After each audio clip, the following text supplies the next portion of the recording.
السلام علیکم. زه تاسو ورور انیف الله یو ځل بیا تاسو ته انیف الله ټیکنیکل یوټیوب چینل نه مخاطب شوم. هیله کوم چې روغ جوړ خوشحاله به یئ. نن ما تاسو له راوړې ده یو ښایسته شانتي ویډیو. هیله کوم چې ستاسو به ډېره زیاته خوښه شي. نن به په دې ویډیو کې زه تاسو ته ښیم چې د یوټیوب چینل به موږ څنګه جوړو. ښه په اسانۍ سره به نن موږ د یوټیوب چینل جوړو. نو که څوک هم د یوټیوب چینل جوړول غواړي او طریقه ولا نه ورځي، نو دا ویډیو موږ سره تر اخره پورې وګورئ، نو تاسو به پوه شئ چې د یوټیوب چینل څنګه جوړیږي. نو د یوټیوب چینل جوړولو لپاره به تاسو ته د جیمیل اکاونټ ضرورت وي. که چا سره هم د جیمیل اکاونټ نه په موبایل کې او د جوړولو طریقه ول نه ورځي، نو زموږ په یوټیوب چینل کې د جیمیل اکاونټ لپاره موږ یو ویډیو جوړه کړې ده. لاړ شئ هغه ویډیو اول وګورئ، خپل اکاونټ جوړ کړئ جیمیل. د هغې نه پس بیا راشئ خپل د یوټیوب چینل ښه په اسانۍ سره جوړ کړئ. او د هغه ویډیو لینک به زه په دې ویډیو کې تاسو ته ما درکړی دی. نو په اولني لینک باندې تاسو کلیک وکړئ، نو هغه ویډیو ته به تاسو ښه په اسانۍ سره لاړ شئ. نو ډېر وخت ونه ضایع کوم، ویډیو شروع کوم. نو زموږ سره اوسئ تر اخره پورې چې تاسو پوه شئ چې د یوټیوب چینل به موږ څنګه جوړو. تاسو به اول لاړ شئ خپل یوټیوب ته. کله چې تاسو یوټیوب ته لاړئ، داسې انټرفیس تاسو ته راغی، نو تاسو په دې خپل اکاونټ باندې کلیک واخلئ. نو ما سره په دې نوم جیمیل باندې ما سره یوټیوب چینل موجود دی. نو زه به ستاسو لپاره ما دلته بل جیمیل اکاونټ جوړ کړی، په هغې باندې جوړ کړم چې تاسو ته طریقه یې زده شي.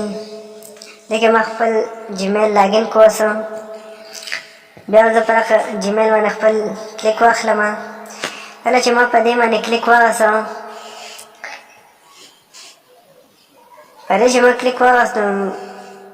بیا موږ په دې اور چینل باندې کلیک واخلو. په دې چې موږ کله کلیک واغستو، نو موږ ته به داسې انټرفیس راشي. کله چې موږ داسې انټرفیس راغی، نو موږ به دلته په دې کریټ چینل باندې کلیک واخلو. دایره نشان چې ورته ما کړی دی، دا کومه بوپۍ چې ما چاپېره کړه، نو په دغې باندې موږ کلیک واخلو. کله چې موږ په دې باندې کلیک واغستو، دا موږ سره داسې لږ لوډینګ وکړي، نو بیا موږ ته داسې راشي. داسې انټرفیس چې موږ ته کله راغی، نو زموږ چینل چې راغی بلکل مکمل تیار شو. په دې کې بیا نور هېڅ هم نشته، هغې صرف سیټینګ پاتې شو. نو په راتلونکي ویډیو کې به زه تاسو ته د دې نور سیټینګ هم ښیم. نو زموږ د یوټیوب چینل چې دی دا جوړ شو. بیا به تاسو چل وکړئ چې په دې پنسل نشان باندې به تاسو کلیک واخلئ. کله چې تاسو په دې پنسل نشان باندې کلیک واخلئ، نو تاسو ته به داسې انټرفیس راشي.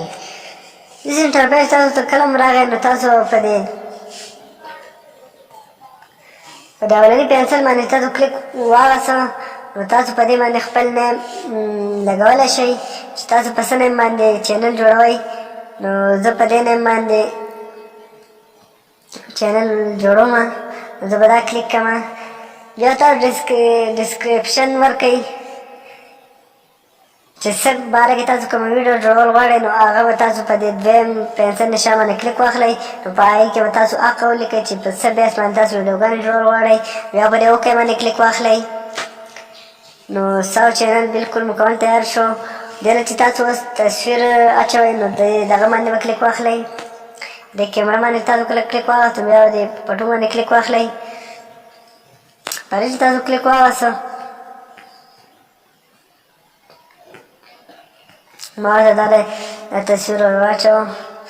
تاسو چې کوم تصویر خوښ وي هغه ورته اچولی شئ. زموږ چینل چې دا بلکل تیار شو. نو تاسو هم کولی شئ چې ښه په اسانۍ سره خپل د یوټیوب چینل جوړ کړئ. او زموږ د یوټیوب چینل انیف الله ټیکنیکل یوټیوب چینل سبسکرایب کړئ، او دا ویډیو لایک کړئ، او د نورو ملګرو سره شیر کړئ. والسلام.